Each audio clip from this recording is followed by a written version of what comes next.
Hello, I'm Mike and welcome back. This week I'm going to show you how to make two different types of guitar stand. So, it's that time again. Let's roll the credits.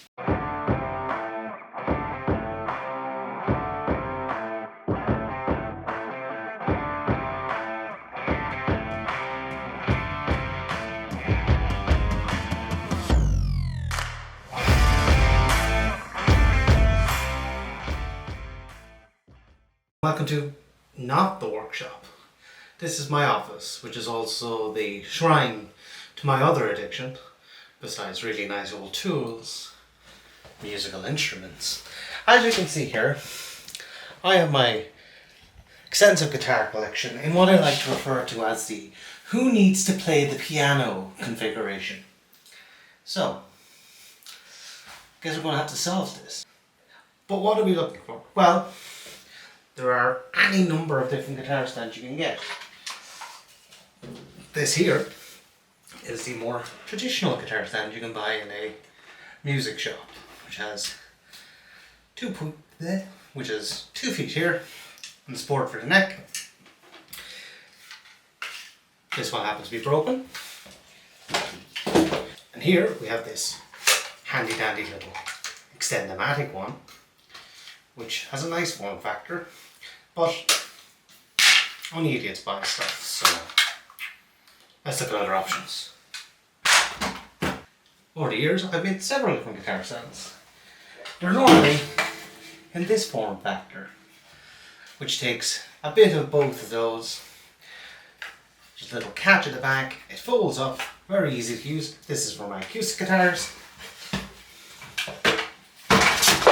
And this guy here is for my electric guitars. It's much smaller, thinner here, because electric guitars are thinner than acoustic guitars. So, with all those little flash bits of information, let's get back to the workshop. I'll show you my design.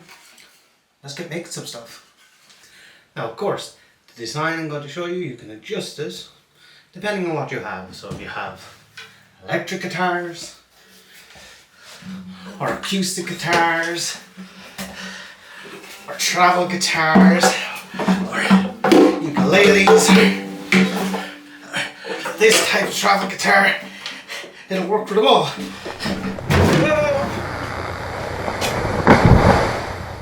So, welcome to the workbench. Now, to follow on from what ZZ Flock was saying, these are the two designs that we have. This I'm going to call the basic design, and this is the glutton for punishment.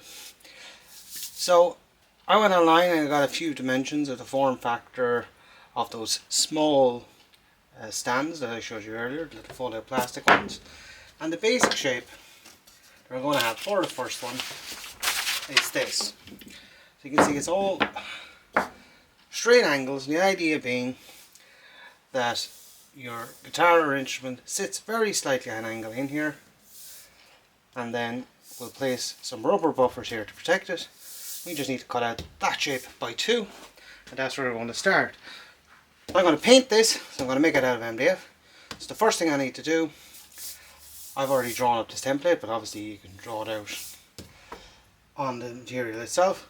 So I'm just going to stick this down to my piece of MDF, cut one, and then mark the second one off it.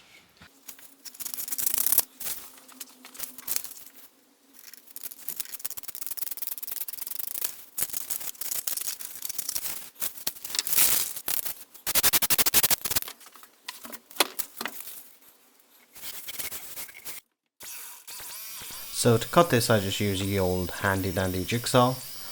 With a bit of practice you can get very straight lines with jigsaw, and plus at this speed it kind of sounds like a phaser from Star Trek. Here's a little tip.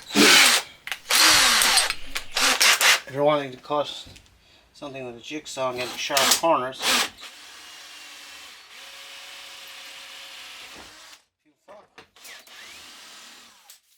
if you drill a hole into the corner, you can just put the jigsaw in.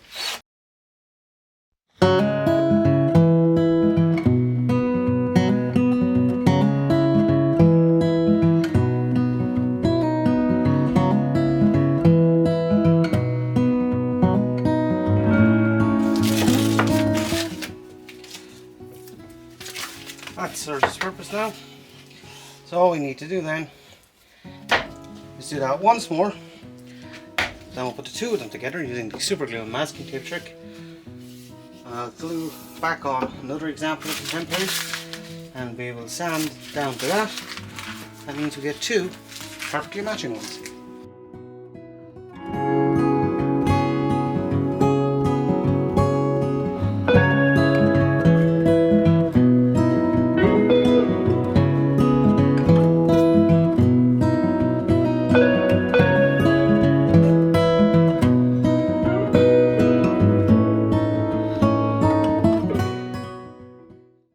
So, for those of you who've seen my videos before, or seen it somewhere else on the internet, it is, after all, the internet's favourite masking tape trick. This is going to be information you already know. But for the rest of you, this is fitting to blow your damn minds. Let's go down to the desk. Bench. So as the name suggests, for this trick you're going to need two things. Super glue and masking tape. I like to use white masking tape. I put less on. And all you're going to do, in order to semi-permanently fix these together, you apply some masking tape. And I'll use this crap can. I will get better sticky stuff. To one piece. Then I'll put it up here.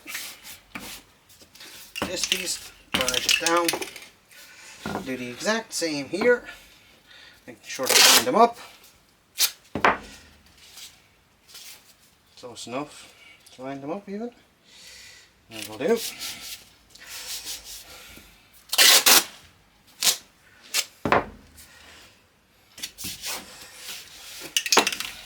Burnish it down. Then we'll put a bead of glue on one of these. If I can get it open. It doesn't take much. Some activator on the other. Line them up. Press it together.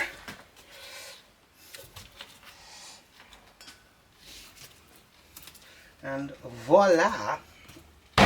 Once that sets, you're able to do all the cutting that you want on this, all the shaping, and then if you just stick something in between them, it'll pop apart. So much stronger than double-sided tape and so much cleaner. There's no residue left with this, whereas all the icky stuff with double-sided tape. So now all that's left is to shape and sand these so that you have the shape you want and they'll be perfectly matched. But this takes a while, so back to the music.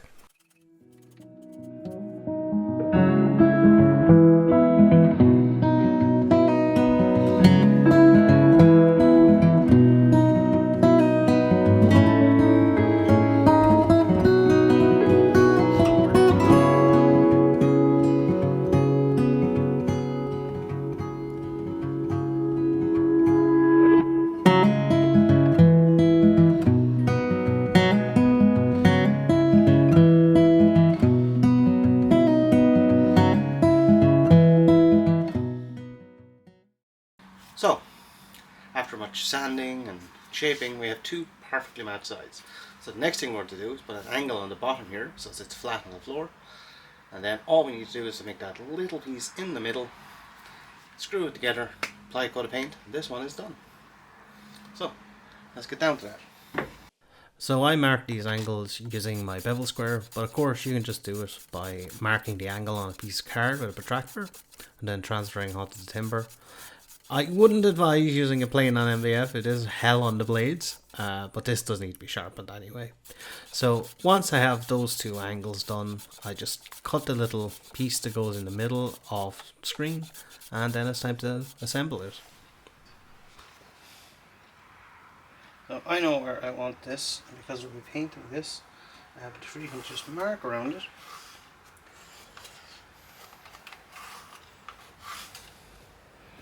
Like that. And then I'll transfer that over to the other side. This then allows me to mark where I want my screws. So I'll come down and up.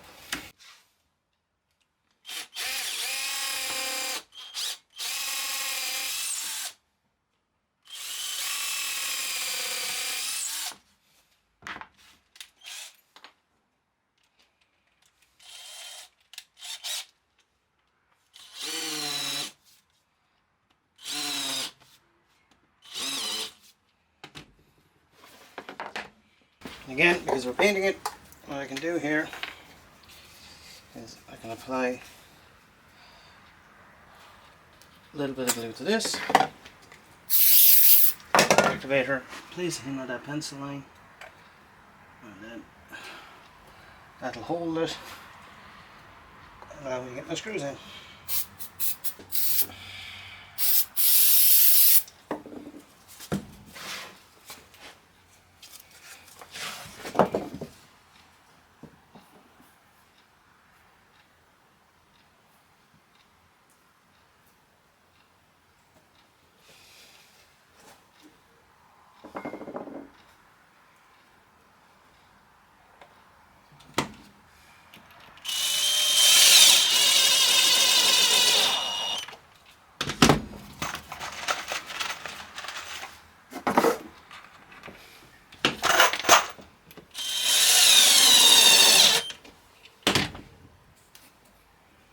Now I did lose the footage of applying the primer to this, but you always want to apply primer to MDF because it soaks in the finish. And I then just give it a couple of coats here of rattle can white, and then it's good to go.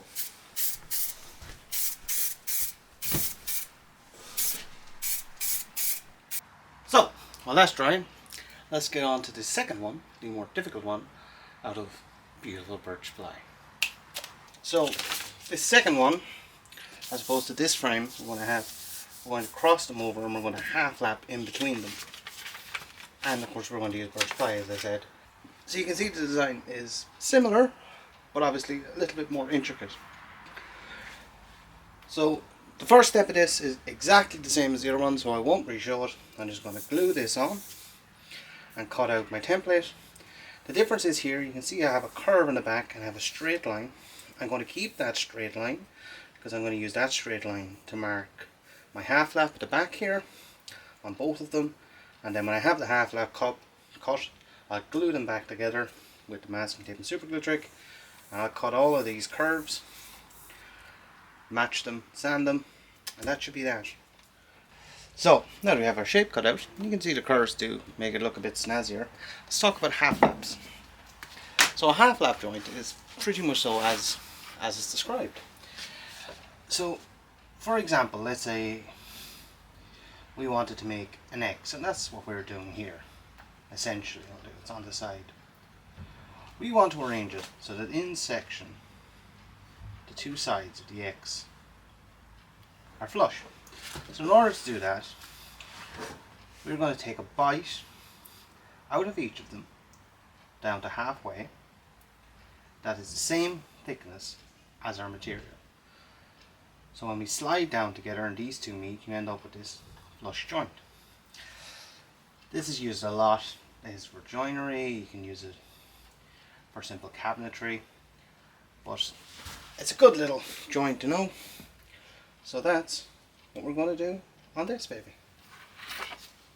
Now this is a mite more difficult than normal because of the curves, but I know that 93mm down, that's where I want my joint to be on the flat, so I'm going to go to 93 here. And that's why I kept it square here, so I'd have one square edge to work off. That's where I want the joint to start. And I'll just simply measure here at that point what halfway is.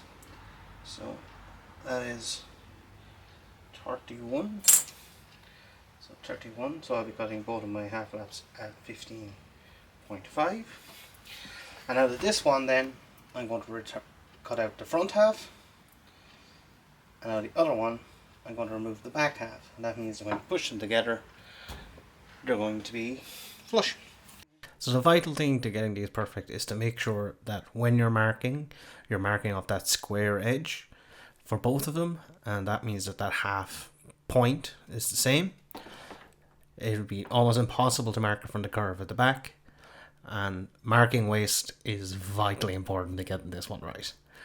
And in terms of getting these out, these are very similar to if you're cutting a bank of dovetails or whatever. I'm going to cut down both sides, and then I'm going to remove the waist in the middle, which you'll see now.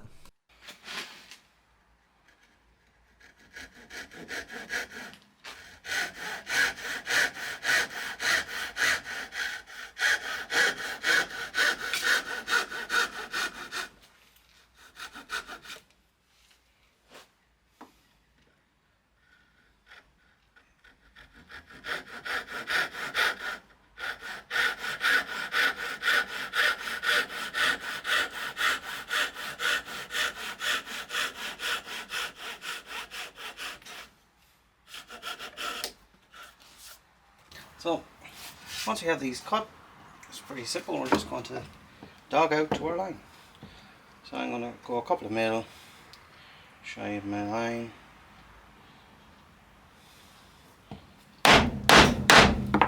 And just work my way down. I'll come in from both sides.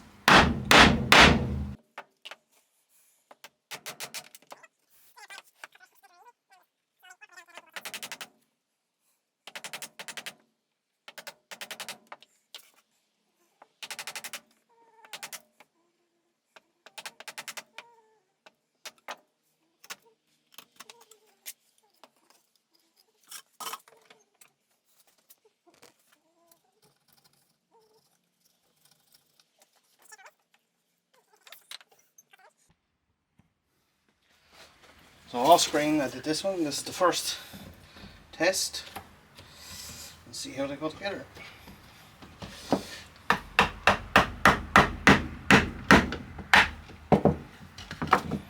That's not bad at all. Okay. Now I know what you're thinking. How big are your guitars? Well, the great thing about this is, in this design, I'm going to have multiple ways it can be put together depending on the size of the instrument. So this is the perfect size for my uke to sit in. Now I'm going to cut a second set of half laps higher up, which should be wide enough to support my other guitars, my acoustic guitars and my electric guitars and such. So let's do that. It's the exact same thing again, maybe a bit of music.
A good tip when you have curves and stuff to deal with, just get a bit of a brush handle, wrap your sandpaper around it. Obviously you want a shorter piece of brush handle, but I don't want to cut this one down. And that way you'll be able to sand in these little curved areas, get them perfect. Now that we're all sanded up, well, it's time for the return of everyone's favourite time. I know you've been missing it. It's Danish all time. Ah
there we have it.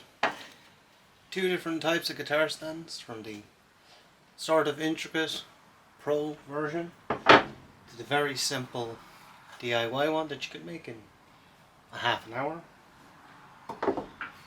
But the important thing is, they protect my guitars. They don't fall.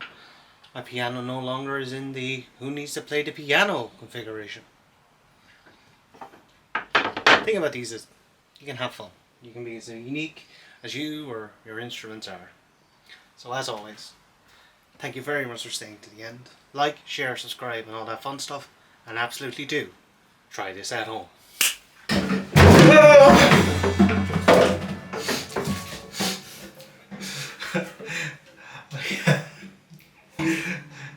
That was meant to be a bit, but I nearly took the piano out. Who's looking sexy today? Not me.